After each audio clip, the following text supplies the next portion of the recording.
December 9 Telangana ప్రజలకు పర్వదినమని CM Revanth Reddy అన్నారు. 2009లో ఇదే రోజు ప్రత్యేక రాష్ట్ర ఏర్పాటుకు ప్రకటన వచ్చిందని గుర్తు చేశారు. రాష్ట్ర ప్రజలు ప్రత్యేక రాష్ట్ర ఉద్యమాన్ని ఉవ్వెత్తున ఎగిసేలా చేశారని అసెంబ్లీలో తెలిపారు. తెలంగాణ తల్లి విగ్రహ రూపకల్పనలో సంప్రదాయం సంస్కృతులను పరిగణలోకి తీసుకున్నామని రేవంత్ చెప్పారు. ప్రశాంత వదనంతో సంప్రదాయ కట్టుబొట్టుతో తీర్చిదిద్దామన్నారు. గుండు పూసలు, హారం, ముక్కు పుడకను పొందుపరచామని అసెంబ్లీలో వివరించారు. చాకలి ఐలమ్మ, సమ్మక్క సారక్క పోరాట స్ఫూర్తితో తెలంగాణ తల్లి రూపకల్పన చేశామన్న సీఎం సంప్రదాయ పంటలైన వరి, జొన్న, సజ్జలు, మొక్కజొన్నలు ఆ తల్లి చేతిలో కనిపించేలా ఉంచామన్నారు.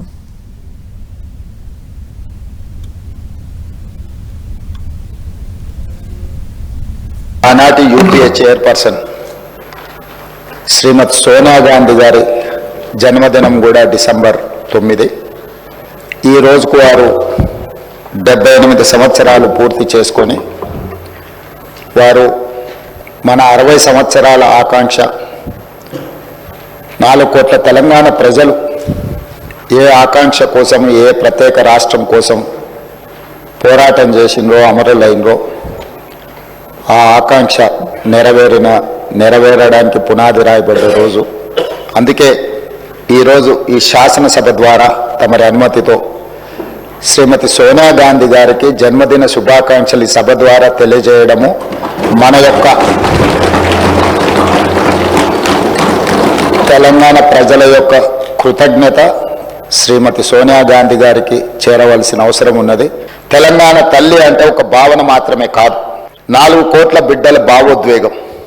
ఆ భావోద్వేగానికి నిండైన రూపం మన తెలంగాణ తల్లి. ప్రజల మనోపలకాలపై నిలిచిన తెలంగాణ తల్లి రూపాన్ని నేడు సచివాలయం సాక్షిగా ఆవిష్కరించేందుకు ప్రజాప్రభుత్వం సిద్ధమైందని ఈ పవిత్ర సభ సాక్షిగా మీ అందరికీ తెలియజేయడానికి సంతోషిస్తున్నాను.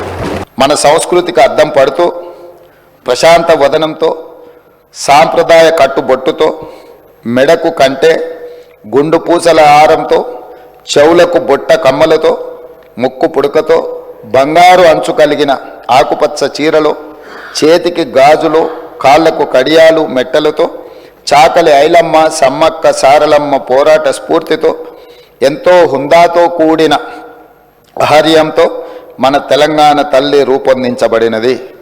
కుడి చేతితో జాతికి అభయాన్నిస్తూ, ఎడమ చేతిలో తెలంగాణ మాగాణంలో పండే సాంప్రదాయ పంటలైన వరి, జొన్నలు, సజ్జలు, మొక్కజొన్న పంటలతో మన సంస్కృతిని, సాంప్రదాయానికి నిలువెత్తు రూపంగా తీర్చిదిద్దడం జరిగింది. తెలంగాణ తల్లి నిలుచున్న పీఠం మన చరిత్రకు దర్పణంగా రూపొందించాం. తెలంగాణ చిరునామనే ఉద్యమాలు, పోరాటాలు, అమరుల ఆత్మ బలిదానాలు. దానికి సంకేతంగా పీఠంలో బిగించిన పిడికిళ్లను పొందుపరచడం జరిగింది. పోరాడి సాధించుకున్న తెలంగాణ రాష్ట్రాన్ని ప్రపంచంలోనే సమున్నతంగా నిలబెట్టాలన్న లక్ష్యాన్ని గుర్తు చేస్తూ చేతులన్నీ కలిపి పీఠాన్ని మోస్తున్న తీరు తెలంగాణ పునర్నిర్మాణ రీతిని తెలియజేస్తున్నాయి. తెలంగాణ తల్లి కేవలం విగ్రహం మాత్రమే కాదు, మన ఆత్మగౌరవ ప్రతీక, మన అస్తిత్వ పతాక, మన జీవన గమనాన్ని నిర్దేశించే దీపిక, మన భవిష్యత్ కర్తవ్యాన్ని నిరంతరం గుర్తు చేసే విధాత. అందుకే ఇకపై ప్రతి ఏటా డిసెంబర్ 9 నాడు తెలంగాణ తల్లి అవతరణ ఉత్సవం అధికారికంగా నిర్వహించాలని ప్రజాప్రభుత్వం నిర్ణయం తీసుకున్నది.